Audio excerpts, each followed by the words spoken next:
गणेश उत्सव को मनाने की शुरुआत लोकमान्य बाल गंगाधर तिलक जी ने स्वाधीनता आंदोलन में चेतना जागृत करने के उद्देश्य से 1893 में की। तिलक जी ने भारतीय जनमानस की गणपति बप्पा के प्रति अगाध श्रद्धा और भक्ति को सांस्कृतिक महोत्सव से संयुक्त कर दिया। उन्होंने लोगों की बौद्धिक क्षमता का इस्तेमाल रचनात्मकता की ओर प्रवृत्त कर अंग्रेजों के खिलाफ राष्ट्रीय आंदोलन को एक नई ऊर्जा और ऊंचाई प्रदान की। वैसे आपको कभी गणपति महोत्सव में मुंबई महाराष्ट्र जरूर आना चाहिए। इतनी श्रद्धा, इतनी भव्यता, इतनी सामाजिक समरसता, इतना आनंद कि आप एक अलग ही अनुभव लेकर जाओगे। गणेश जी को एक दंत भी कहा जाता है, जो निश्चित ही पूर्ण एकाग्रता का प्रतीक है, जबकि उनके हाथों में विराजमान अंकुश पूर्ण सजगता का परिचायक है। गणेश जी दूसरे हाथ में जो पाश धारण किए हुए हैं, वो प्रतीक है आत्मनियंत्रण का।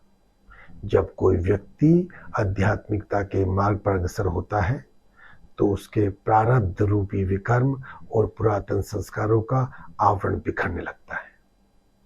धीरे धीरे उसकी प्राणदायिनी शक्ति और आत्म चेतना संपूर्ण शरीर में अपना विस्तार करती है।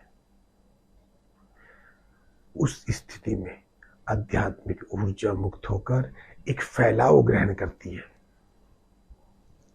उस विशेष अवस्था में यदि व्यक्ति विवेक और आत्म संयम से स्वयं को नियंत्रित ना कर पाए, तो वो विध्वंस और पतन का कारण भी बन सकती है। गणेश जी का चूहा भी प्रतीकात्मक है। चूहा उन षड्यंत्रों को आसानी से कुतर देता है जो आध्यात्मिक प्रगति के पथ पर बाधा बनकर आते हैं।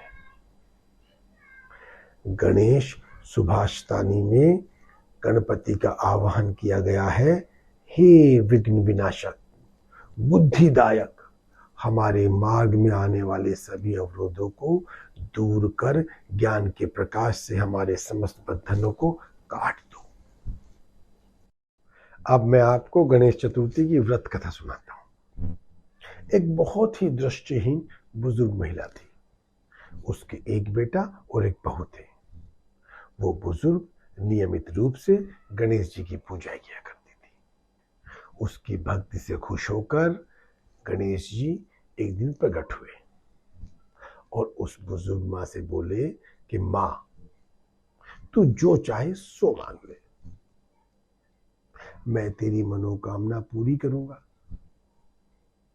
बुजुर्ग माँ बोलती है, मुझसे तो मांगना ही नहीं आता, मैं क्या और कैसे मांगू। गणेश जी बोलते हैं कि अपने बेटे और बहू से जाकर पूछ ले।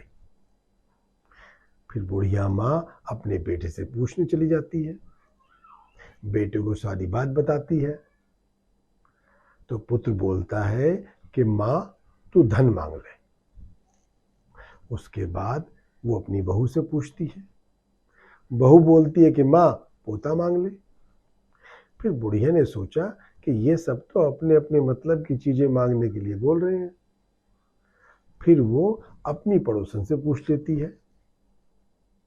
पड़ोसन कहती है, बुढ़िया, तू तो थोड़े दिन और जिएगी, क्यों तू धन मांगे और क्यों नाती, क्यों पोता।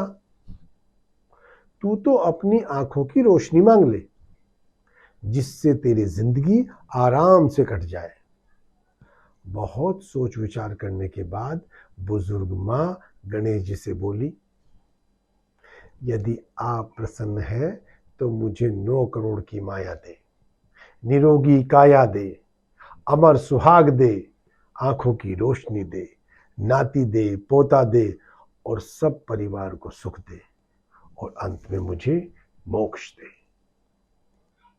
ये सुनकर गणेश जी बोले, माँ, तूने तो सब कुछ मांग लिया, फिर भी जो तूने मांगा है वचन के अनुसार मैं तुझे सब दूंगा।